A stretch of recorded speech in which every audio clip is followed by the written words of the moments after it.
Tuhan bersamamu. Dan bersama rohmu. Inilah Injil suci menurut Santo Yohanes. Dimuliakanlah Tuhan. Setelah Yesus menyelesaikan ajarannya tentang roti kehidupan, banyak dari murid-muridnya berkata, "Perkataan ini keras, siapakah yang sanggup mendengarkannya?" Yesus dalam hatinya tahu bahwa murid-muridnya bersungut-sungut tentang hal itu. Ia pun berkata kepada mereka, "Apakah perkataan itu mengguncangkan imanmu? Lalu bagaimana jika kamu melihat Putra Manusia naik ke tempat di mana ia sebelumnya berada? Rohlah yang memberi hidup, daging sama sekali tidak berguna. Perkataan-perkataan yang aku katakan kepadamu adalah roh dan hidup. Tetapi di antaramu ada yang tidak percaya." Sebab Yesus tahu dari semula siapa yang tidak percaya dan siapa yang akan menyerahkan dia. Lalu ia berkata, "Sebab itu telah aku katakan kepadamu, tidak ada seorang pun dapat datang kepadaku kalau Bapa tidak mengaruniakannya kepadanya." Mulai saat itu banyak muridnya mengundurkan diri dan tidak lagi mengikuti dia. Lalu kata Yesus kepada ke-12 muridnya, "Apakah kamu tidak mau pergi juga?" Jawab Simon Petrus kepadanya, "Tuhan, kepada siapakah kami akan pergi? Sabdamu adalah sabda hidup dan kekal.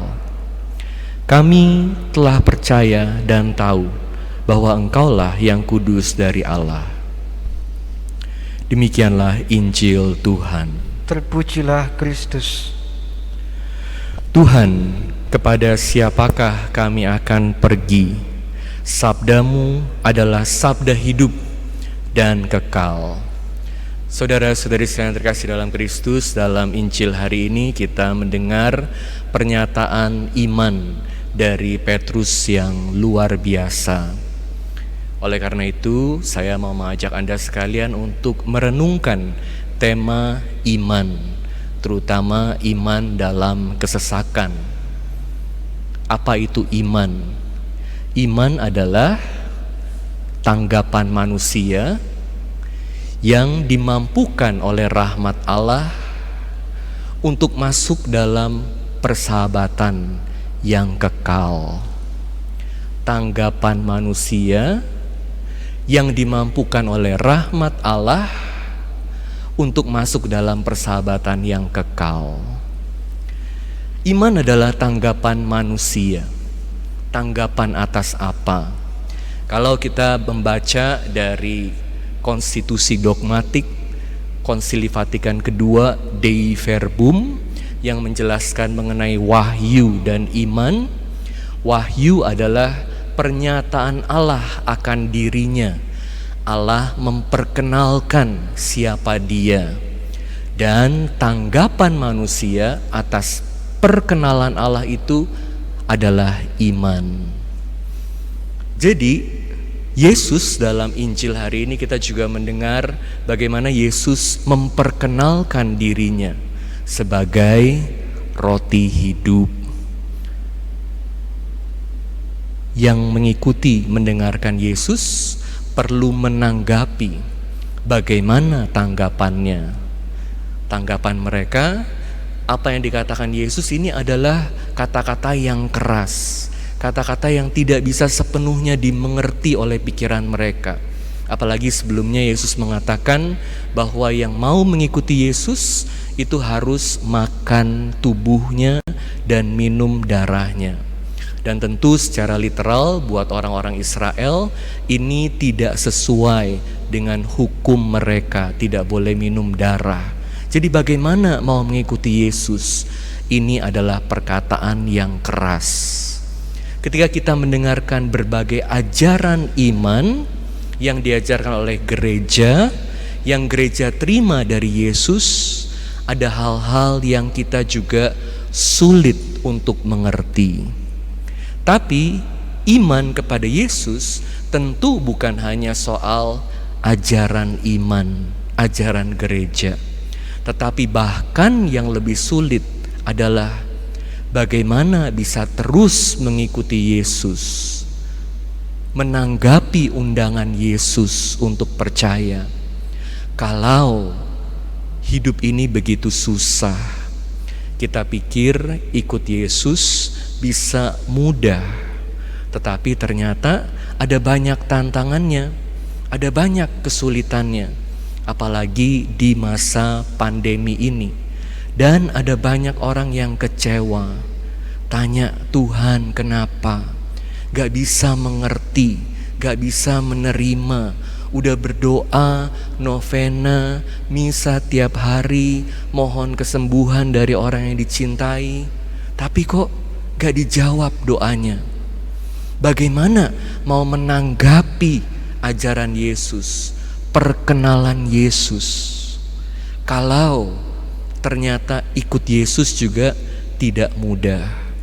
Jadi dengan berbagai kebingungan manusia dengan akal budinya, kebingungan manusia dengan rencana Allah, tidak bisa mengerti, menanggapi Allah dengan iman menjadi sangat sulit. Tapi tetap ini adalah tanggapan. Manusia perlu membuat pilihan, keputusan. Seperti juga dalam bacaan pertama dikatakan Yosua bertanya kepada orang-orang Israel, Allah mana yang kamu akan ikuti? Harus membuat tanggapan, pilihan. Syukur pada Tuhan bahwa tanggapan manusia ini bukan hanya bersandar pada kekuatan akal budi, kekuatan kehendak manusia aja. Pokoknya aku mau percaya, aku pasti bisa percaya. Ini pokoknya sekedar kehendak manusia, kekuatan manusia, akal budi manusia yang terbatas. Dalam Injil dikatakan, tidak ada seorang pun dapat datang kepadaku kalau Bapa tidak mengaruniakannya kepadanya. Jadi yang datang kepada Yesus adalah yang menerima rahmat Allah.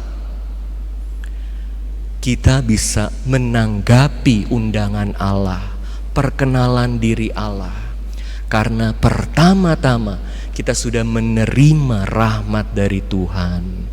Oleh karena itu, iman itu bukan sekedar keputusan manusia berdasarkan akal budi dan kehendak manusia saja, tetapi akal budi dan kehendak yang diperkuat oleh rahmat Allah.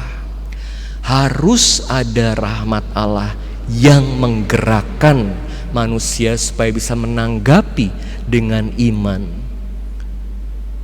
Kabar gembiranya adalah rahmat ini diberikan oleh Tuhan kepada semua orang tanpa pilih-pilih. Semua orang dimampukan oleh Tuhan untuk menanggapi undangan Allah tersebut. Tapi Romo, kenapa ada orang yang meninggalkan Yesus, namun ada juga seperti Petrus yang menanggapi dengan tanggapan iman yang luar biasa? Bukankah itu artinya ada orang yang menerima rahmat Tuhan, ada orang yang tidak menerima rahmat Tuhan? Ya, ada orang yang menerima dan tidak menerima. Tetapi ini bukan karena Tuhan tidak memberikan rahmatnya, tapi ini karena manusianya yang tidak bisa menerima atau menolak rahmat Allah. Jadi Allah selalu memberikan kebebasan kepada manusia.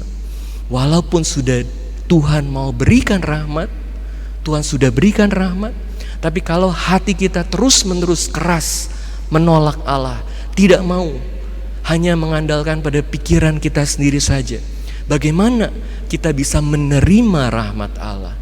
Bagaimana rahmat Allah bisa bekerja dalam diri kita, dalam pikiran kita, dalam hati kita? Gak bisa.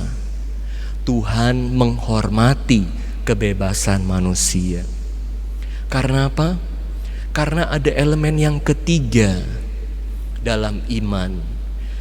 Iman itu punya tujuan untuk membangun persahabatan yang kekal dengan Allah. Sabda Yesus adalah sabda hidup dan kekal. Tujuannya supaya manusia bersatu, bersahabat dengan Allah. Tujuan hidup dalam iman itu bukan sekedar untuk kenal Allah, untuk tahu Allah. Kita bisa belajar untuk tahu tentang Allah. Tujuan hidup beriman itu bukan sekedar untuk menerima hadiah-hadiah dari Tuhan. Bukan sekedar untuk supaya berbagai hal yang aku inginkan dalam hidup bisa tercapai sebagai pemberian Tuhan. Tapi tujuan dari iman adalah persahabatan dengan Allah dalam hidup yang kekal. Dan tentu persahabatan ini tidak bisa dipaksa. Oleh karena itu, Allah yang memberikan rahmat-Nya kepada manusia tetap memperbolehkan manusia menggunakan berbagai hal yang Tuhan sudah berikan kepadanya, akal budi dan kehendak-Nya, dengan bebas. Rahmat tidak memaksa manusia untuk beriman kepada Tuhan. Rahmat membantu manusia untuk beriman kepada Tuhan. Ini yang memampukan kita, tapi tidak pernah memaksa, mengharuskan. Karena apa? Karena persahabatan tidak pernah bisa dipaksa. Tuhan mau supaya setiap orang yang menerima rahmat-Nya itu dengan bebas memilih untuk menjadi sahabat Allah, bersatu dengan Allah, hidup dalam Allah, dalam kasih Allah. Semoga kita semua juga selalu bisa membuka hati, menerima rahmat Tuhan, supaya rahmat ini terus bekerja dalam diri kita dan iman kita terus berkembang. Karena dengan iman, hidup menjadi satu perayaan. Bukan sekedar perayaan duniawi, tapi perayaan persahabatan bersama Allah yang menghendaki yang terbaik buat kita manusia. Saat saya menyiapkan khotbah ini, saya juga dengar kejadian-kejadian yang terjadi di Afghanistan. Di daerah itu banyak sekali ya hal-hal yang sangat sulit dalam hidup sehari-hari dan orang dipenuhi dengan ketakutan. Jadi saya ingat ada seorang siswa pelajar di sekolahnya Dominikan, Universitasnya Dominikan di Roma, di Angelicum, yang juga menjadi martir. Romo ini namanya Romo Rakhet Ghani. Dia lahir di Irak dan menjadi Romo di Irak. Dia lahir tahun 1972 dan meninggal saat dia berumur 34. Dia sempat belajar di Angelicum beberapa tahun. Jadi saya sempat lihat ada fotonya. Lalu dia selama di Roma itu tinggal di Kolese Irlandia, asrama buat romo-romo Irlandia. Dia tinggal di situ dan sekarang di kapelnya romo-romo Irlandia ini ada mosaik Santo Santa, Yesus dan Santo Santa. Di ujungnya udah ditaruh fotonya Romo Ghani ini. Jadi waktu dia belajar di Roma, dia dikirim untuk belajar ke Roma. Dia selalu mengikuti bagaimana penderitaan dari orang-orang Katolik di Irak.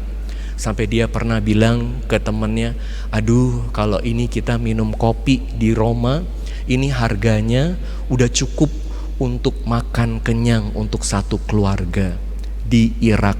Jadi dia selalu prihatin dengan orang-orang yang ada di negaranya, dengan keluarganya, dengan umat Katolik di negaranya yang ditindas, yang hidup dalam ketakutan. Jadi ketika dia udah selesai kuliah, dia bisa bekerja di tempat yang aman, dia udah ditahbiskan, tapi dia pilih untuk pulang kembali ke Irak dengan segala resikonya. Dan teror itu terus-menerus datang menghantui dia. Jadi dia ditanya, apa kamu gak takut? Romo Ghani bilang, sangat sering saya merasa sangat rentan dan sangat takut. Tetapi setiap kali saya merayakan perayaan Ekaristi, roti hidup, ketika saya mengatakan inilah anak domba Allah yang menghapus dosa-dosa dunia, saya memegang Yesus yang hadir secara nyata, yang adalah roti hidup. Bukan hanya saya memegang Yesus, tetapi Yesus memegang saya. Dan dengan perayaan Ekaristi ini, saat saya merasa bagaimana Yesus memegang tangan saya mendapatkan kekuatan yang sangat mendalam untuk terus mendampingi umat yang dipercayakan kepada saya. Jadi sering sekali dia ini menerima tantangan dari teroris, ya, dan itu buat dia takut. Tapi Ekaristi membuat dia jadi berani. Sampai satu hari finalnya dia dibunuh sesudah merayakan perayaan Ekaristi. Waktu dia mau dibunuh, terorisnya bilang, saya udah bilang kepada kamu untuk jangan buka gereja. Kenapa kamu buka gereja? Tapi Romo Ghani bilang, bagaimana saya bisa menutup rumah Tuhan? Romo Ghani adalah contoh dari seorang yang hidup dengan iman yang luar biasa. Iman yang bukan sekedar tahu tentang Allah, bukan sekedar menerima hadiah-hadiah dari Allah, tapi iman yang bersatu dengan Allah, di mana pengalamannya, relasinya dengan Allah sungguh menjadi sumber kekuatan dalam hidupnya. Kita berdoa supaya Tuhan terus menambahkan iman kita, sehingga seperti yang dikatakan tadi, dinyanyikan dalam Mazmur Tanggapan, kita bisa mengecap, menikmati betapa baiknya Tuhan dalam hidup kita.